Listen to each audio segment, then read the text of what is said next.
يقول بنت الشيوخ ودترها طيب ومطلبها مجاب، من قدرها عند الملا ترفع قدر مرسولها، غرسة مهابة توها نبته وانا توي شباب، ما هي بتشكي من تقلاب السنة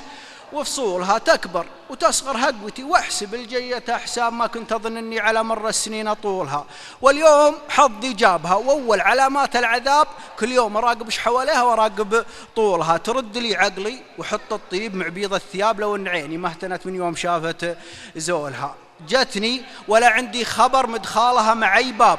ما ادري جذبني لونها ولا جذبني لولها، اللول مبري عودها واللون من لون السحاب، واهون عليه من لميع بروقها فقذولها، واقول من خوفي على الغافل وصفحات الكتاب يلا دخيلك من تكاثرها ومن هملولها، ميقافها فسحها اللي لا تعيب ولا تعاب، ما تسنها الا سيدة قصر وخدمها حولها، تهاب منها فلق المشهود روس ما تهاب، وتخلف ثبات عقول ناس ما تهز عقولها، من لينها تشرب من الشهد المصفى والمذاب، ومن قوها جوف الثرى على ما قيل رجولها، وترابها خد سقاها الغيث،